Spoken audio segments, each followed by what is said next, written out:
Welcome to another Storybook Landscape watercolor illustration tutorial. I'm doing the most perfectly imperfect autumn landscape with lots of colorful trees and a beautiful storybook house with dormer windows.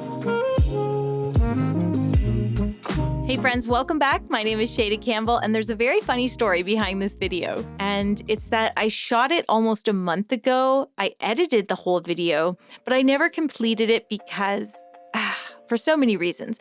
I felt that it was too similar to the other storybook illustration video that I had shared.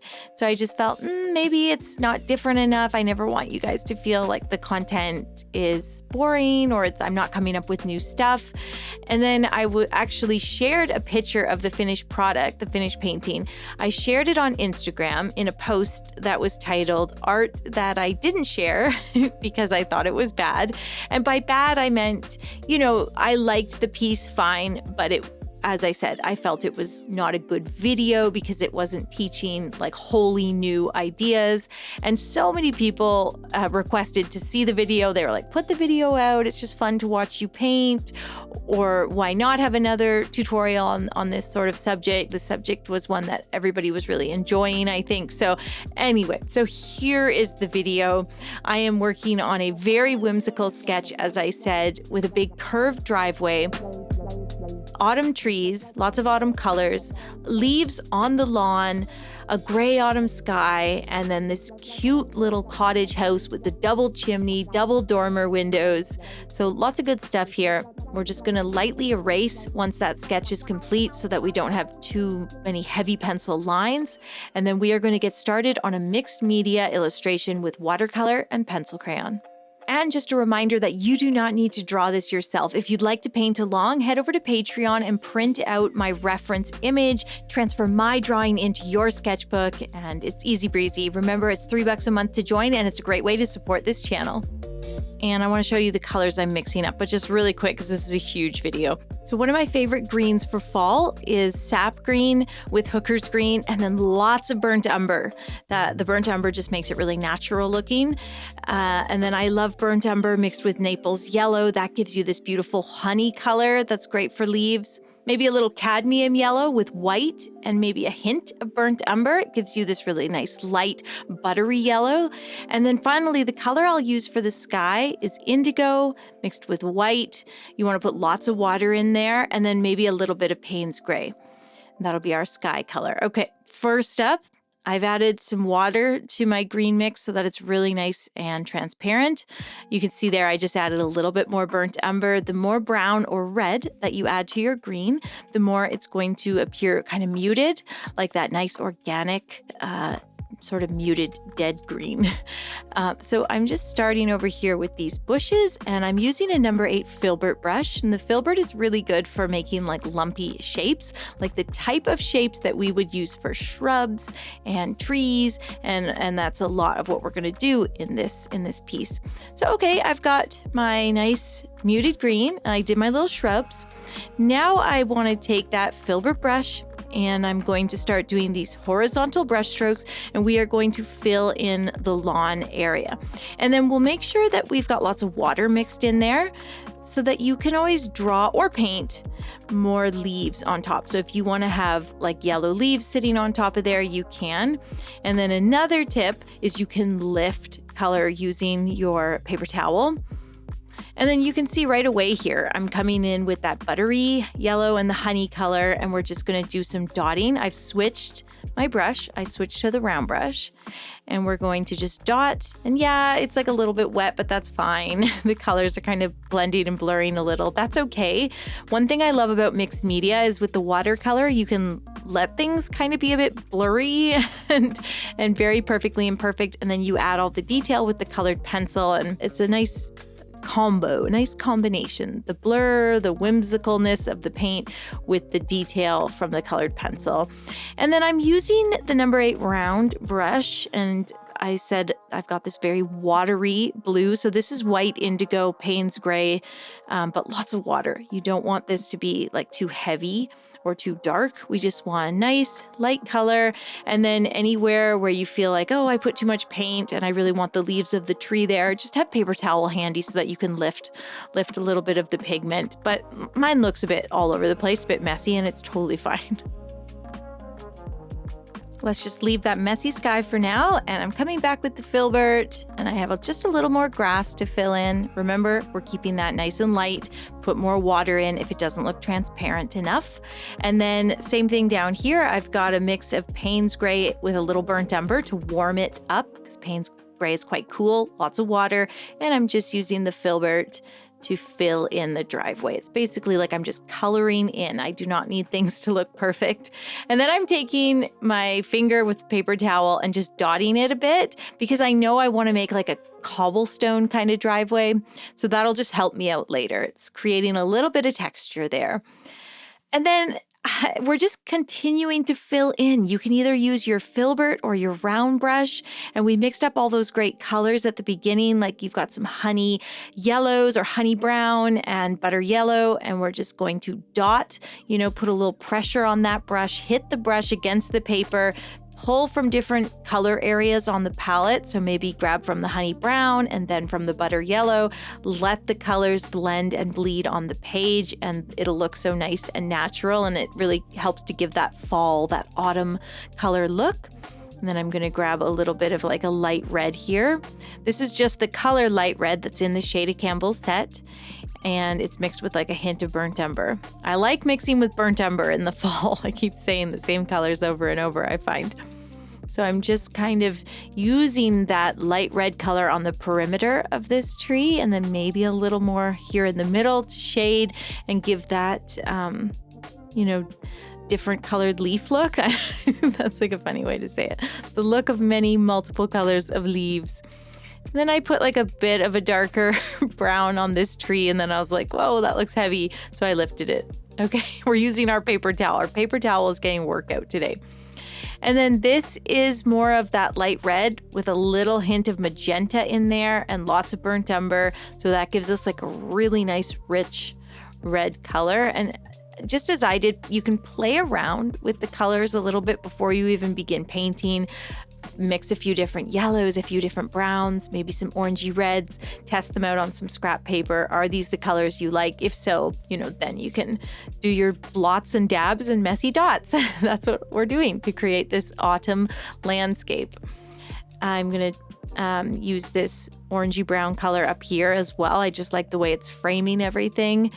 And so I've started with that. And then I love the way when the tree fades from like green to red. I just think that's so pretty, and it's very pretty in watercolor. So we're going to use our green. You can tell I've mixed a lot of burnt umber in there. It's sort of very browny olive green. And I think that olivey color blends really, really well with the orangey reds and reds.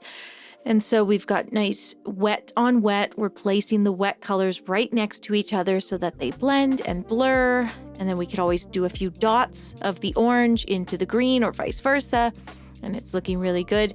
And then I'm going to add a little bit more burnt umber, and we'll do kind of an orangey brown over here. You can see me kind of carefully going, not too carefully, but somewhat carefully going around the chimney of the house. And we basically at this point just need to fill in all the negative space. And speaking of filling in the negative space, for the sake of contrast, I wanted to do like a really dark green. So this is that same sap green, hooker's green with lots of burnt umber. That's just what gives it that real warmth and makes it so earthy. And that nice dark color really frames the house well, frames the reds and oranges and yellows really well. So there we go. Now we just need to basically color in the house. I'm sorry, guys, my camera cut out and I didn't notice, but same old, same old. We're just using that round brush to fill in almost like a coloring book. So I'm using a blend of white with, guess what, a little burnt umber for the majority of the house and the dormers. And then I just added like a little bit of Payne's gray to that color, to that blend for the roof and the chimneys. So a little bit more gray and brown in there. And then an even darker mix of like burnt umber and Payne's gray for those little dormer windows. And it's easy to do that with the round brush, nice pointy, delicate brush. Let's continue our filling in, our coloring in. I'm just using Payne's gray, like a nice concentrated Payne's gray, which can almost read as black, to fill in the windows. And then most everything is colored in. What I want to do is use that honey brown or that dark yellow on the tip of my round brush and just continue to put little splotches and dots, little hits of that brush. There should be larger sort of dots closer to the foreground, closer to the bottom, and then they get smaller, closer, farther away up near the house. So lots of those yellow leaves, giving that autumny look. And then I use that dark green to put a few dots under the windows and by the door, and that just gives the look of hedges. I mean, we want a storybook landscape, so we need to do like some landscaping, I think, and make everything look very cute and whimsical. And then while I had that dark green on the brush, I was like, I think I could create a little more depth within this piece by adding some of the darker color here. And you can see how now those hedges in front of that tree are really jumping out, and then whatever is behind that tree kind of recedes a little bit more. So that was my last little step with the watercolor paint, just adding that dark color, and you could do that with colored pencil. Speaking of colored pencil, we're going to let that dry, and then we are going to grab our pencils. It's really good idea to have a pencil sharpener handy. I just keep mine in a little mini mug so that I have something to do with all the shavings, and I never kind of talk myself out of sharpening my pencils because it's just so easy. And now we get to add all that glorious storybook detail. And I'm starting here by doing kind of a V-shaped trunk that branches out and becomes all these little branches. And then we do lots of little V's up in and amongst the foliage.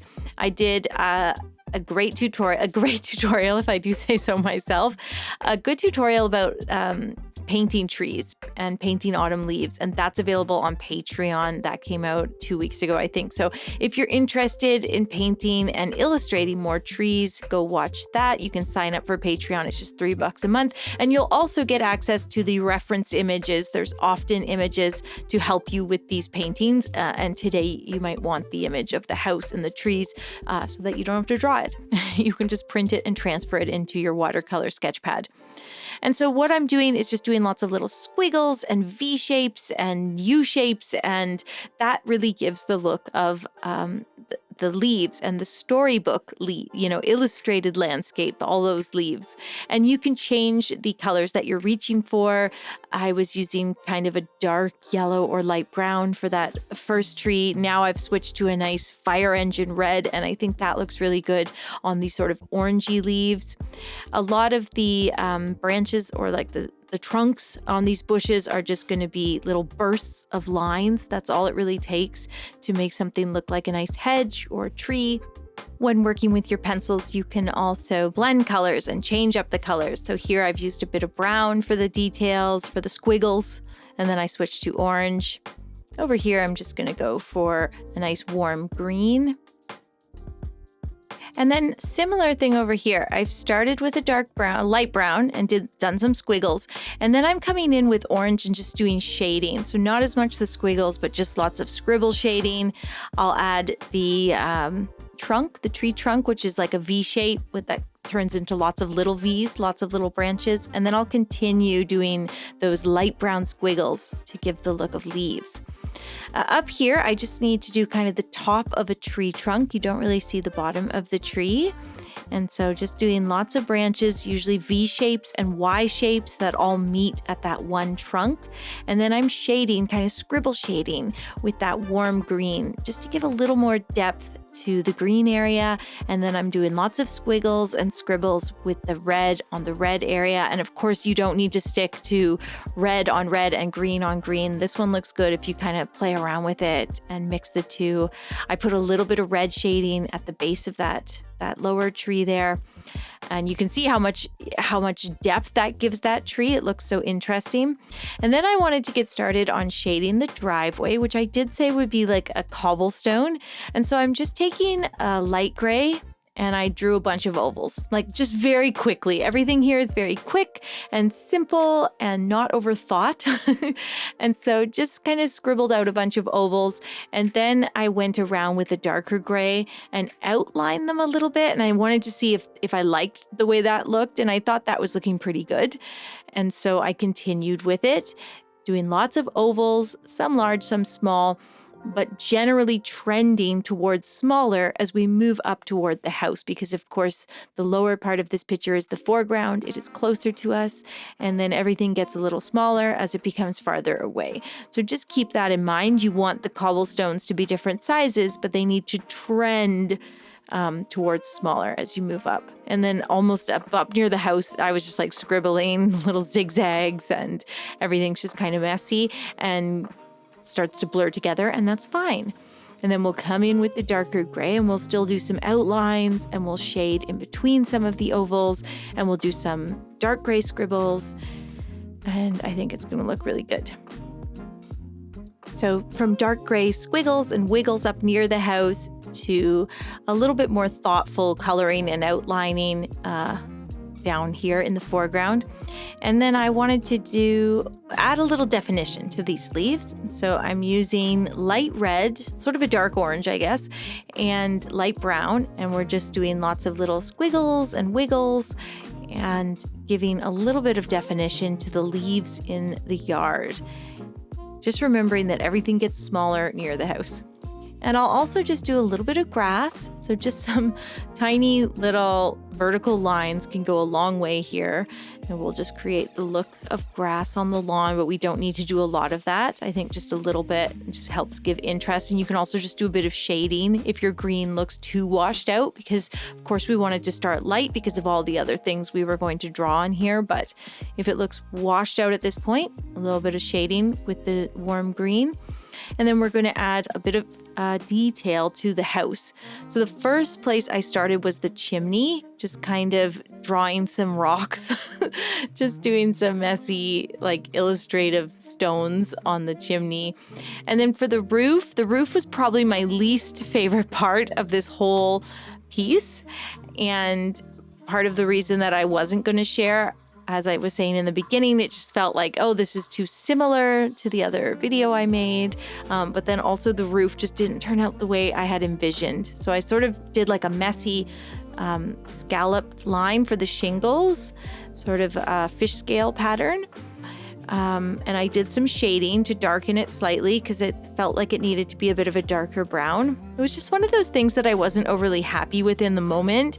And then when I saw it, when I opened up my sketchbook a week later, I was like, ugh, what is even the matter with it? Nothing. Like, I'm just too hard on myself.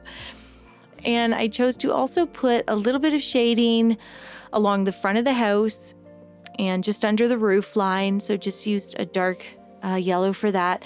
And then I'm doing the window panes here with a white pencil crayon. So everything is very whimsical and very silly. Obviously that looks just kind of fun and doesn't look too overly detailed. And you can continue to add shading wherever you might want it. Sort of the front of the dormers is a little darker, and the front of the house is a little darker. So just keep that consistent. The lighter side is the left-hand side of the house and the left-hand side of the dormers.